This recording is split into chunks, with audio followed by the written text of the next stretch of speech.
Assalamualaikum warahmatullahi wabarakatuh. Di sini saya akan menjelaskan definisi memori manusia. Memori manusia adalah kemampuan untuk mengkode, menyimpan, mempertahankan, dan mengingat informasi atau pengalaman masa lalu pada otak manusia. Sebagian besar informasi tersebut disimpan untuk kontrol masa yang akan datang pada aktivitas motorik dan untuk dipakai dalam pengelolaan berpikir. Memori terdiri dari 3 proses. Yang pertama, pengkodean, yaitu mendaftarkan informasi yang masuk sedemikian rupa sehingga menjadi kompatibel.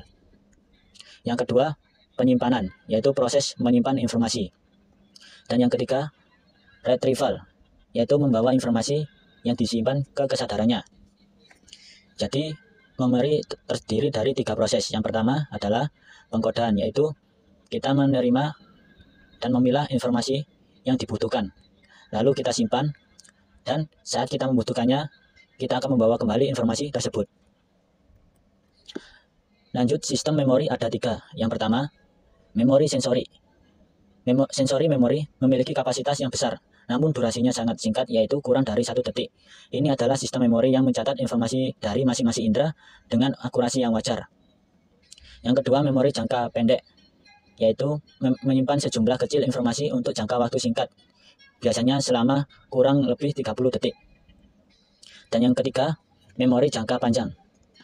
Informasi itu tidak akan pernah dilupakan karena dikodekan secara semantik, yaitu dalam hal makna yang dibawa oleh informasi apapun. Jika lupa, mungkin itu kegagalan dari pengambilan kembali informasi yang di bawahnya. Berikut ini prosesnya, yaitu informasi. Jika kita menerima informasi, maka yang pertama adalah memori sensori.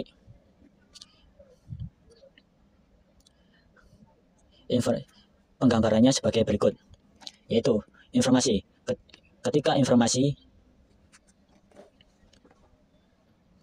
kita menerima informasi, yaitu pertama menjadi memori sensori, yaitu kapasitasnya berdurasi kurang besar 1 detik. Dan dengan perhatian kecil, maka akan menjadi ingatan jangka pendek yang kapasitas penyimpanannya berdurasi kurang lebih 30 detik. Lalu dengan latihan elaboratif, maka akan menjadi ingatan jangka panjang yang kapasitasnya permanen, berdurasi tak terbatas. Jenis-jenis memori jangka panjang. Yang pertama, memori deklaratif. Semua informasi yang berkaitan dengan fakta yang disimpan dalam memori deklaratif dapat menerima deskripsi verbal. Memori deklaratif dapat berupa episodik atau semantik. Memori episodik berisi detail biografis kehidupan kita, kenangan yang berkaitan dengan pengalaman hidup pribadi. Jadi, memori deklaratif adalah memori yang faktual, seperti kita mengingat nama, tanggal lahir, dan lain sebagainya. Dan yang kedua ada memori prosedural, yaitu memori prosedural di sisi lain mengacu pada memori yang berkaitan dengan prosedur untuk menyelesaikan berbagai tugas dan keterampilan. Memori prosedural tidak dapat menjelaskan dengan mudah.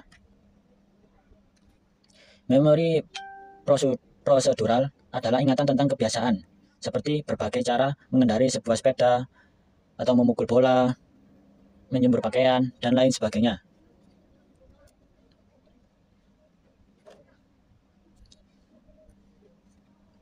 Memori prosedural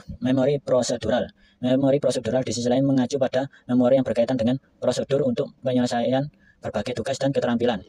Memori prosedural tidak dapat menjelaskan dengan mudah. Maksudnya adalah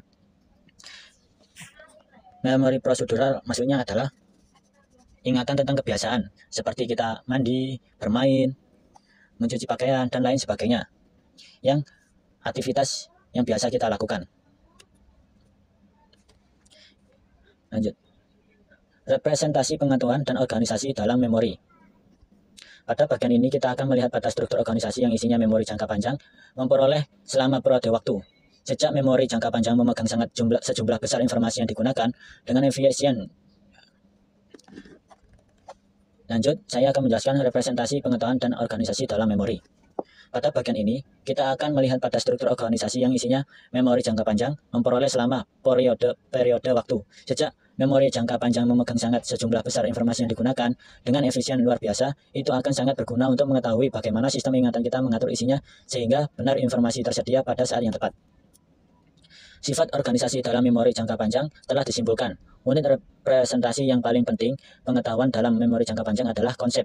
Konsep adalah kategori mental untuk objek dan peristiwa yang mirip satu sama lain dalam satu atau lebih dari satu cara.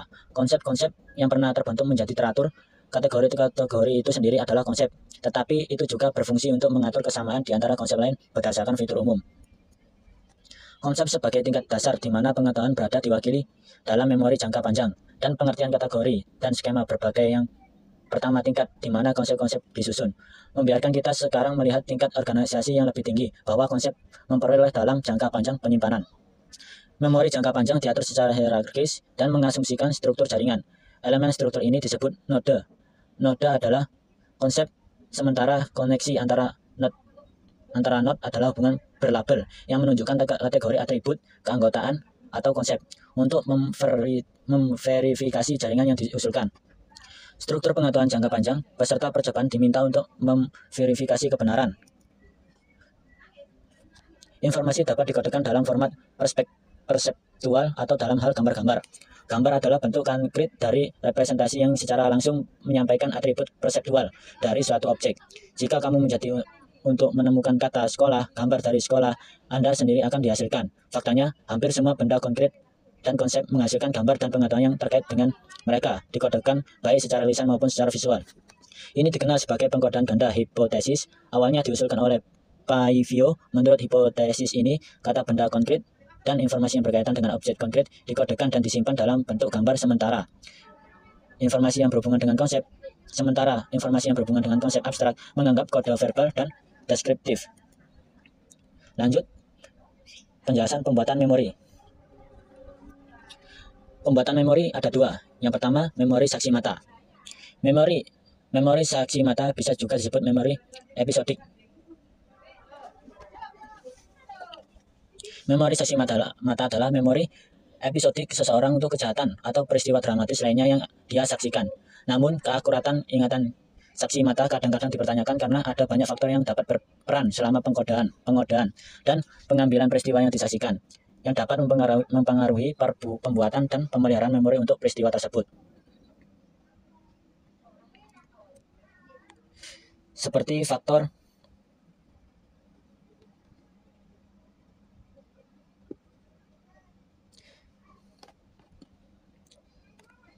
karena para ahli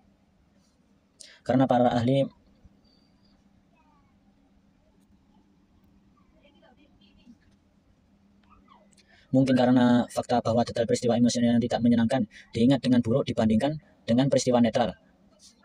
Keadaan gairah emosional yang tinggi yang terjadi selama peristiwa stres atau traumatis yang menyebabkan pemrosesan informasi yang kurang efisien. Yang kedua adalah kenangan palsu. Memori palsu adalah peristiwa ketika tidak mengingat kejadian secara berbeda dari kejadian yang sebenarnya. Seperti contohnya adalah ketika Rani disuruh ibunya untuk membeli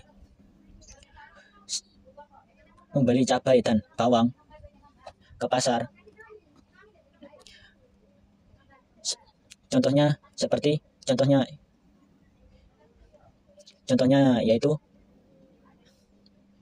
Contohnya Rani disuruh ibunya untuk membeli cabai dan bawang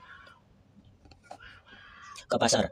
Dan ketika Rani ke pasar, Rani mengingat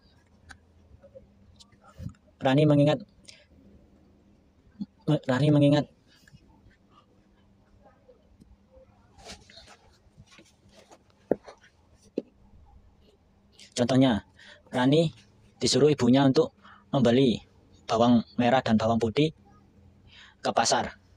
Lalu Rani tersebut segera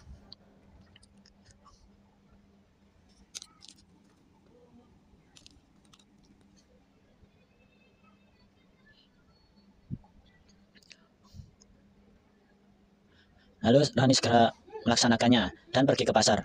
Ketika Rani ke pasar, Rani mengingat membeli bawang merah dan bawang putih dan cabai.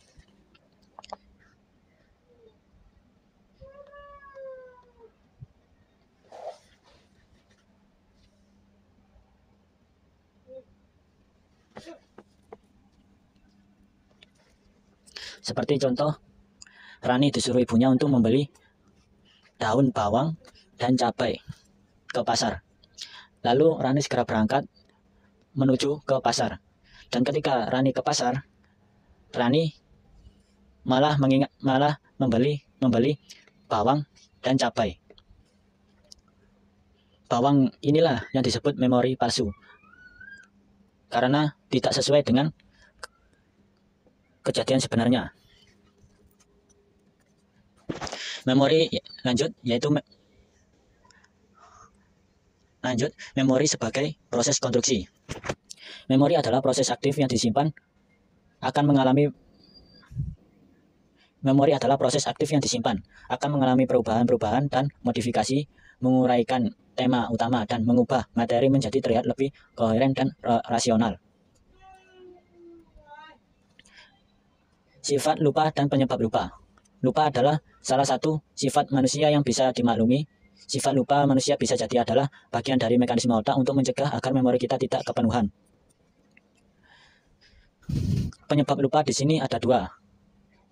Lupa karena tragedi.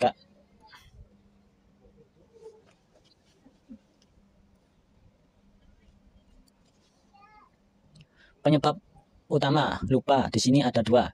Yang pertama, lupa karena tragedi, dan yang kedua, lupa karena gangguan. Lupa karena tragedi adalah jejak pembusukan, juga disebut teori disus. Jejak pembusukan. Lupa karena tragedi yaitu jejak pembusukan, juga bisa disebut teori disus. Adalah teori paling awal tentang melupakan. Asumsi di sini adalah bahwa memori mengarah pada modifikasi sistem saraf pusat yang mirip dengan perubahan fisik di otak yang disebut memori jejak. Ketika jejak memori ini tidak digunakan untuk waktu yang lama, mereka hanya memudar dan menjadi tidak tersedia. Dan yang kedua, lupa karena gangguan. Lupa adalah karena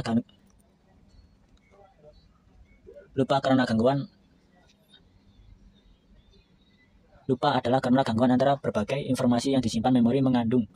Teori ini mengasumsikan bahwa belajar dan menghafal melibatkan pembentukan asosiasi antara item dan sekali diperoleh. Asosiasi ini tetap utuh di penyimpanan. Orang terus memperoleh banyak asosiasi tersebut dan masing-masing beristirahat mandiri tanpa adanya konflik timbal balik. Namun, gangguan muncul pada suatu waktu pengambilan ketika berbagai set ini asosiasi bersaing satu sama lain untuk pengambilan.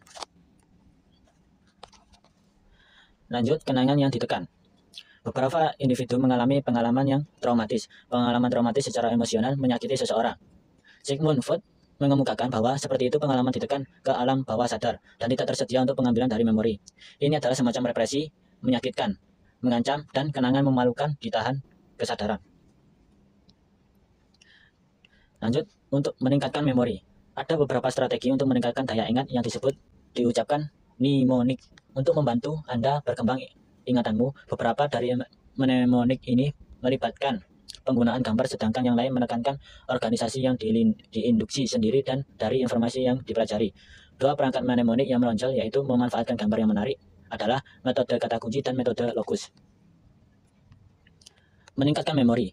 Metode kata kunci. Misalnya Anda mau untuk mempelajari kata-kata dari bahasa asing apapun. Di metode kata kunci sebuah kata bahasa Inggris, asumsi di sini adalah bahwa Anda tahu bahwa Inggris bahasa yang terdengar mirip dengan kata dari bahasa yang diidentifikasi. Yang kedua, metode lokus. Untuk menggunakan metode lokus, item yang ingin Anda ingat ditempatkan sebagai objek yang tersusun secara fisik, ruang dalam bentuk gambar visual. Metode ini sangat membantu dalam mengingat item dalam urutan seri. Itu mengharuskan Anda visualisasikan terlebih dahulu benda atau tempat yang Anda ketahui baik dalam urutan tertentu. Bayangkan objek Anda ingin mengingat. Bayangkan objek yang Anda ingin ingat dan mengasosiasikan mereka satu oleh satu ke lokasi fisik. Dan begitu saja dari saya. Mungkin jika ada kesalahan atau kekurangan, mohon dimaafkan, dan segitu saja dari saya. Terima kasih.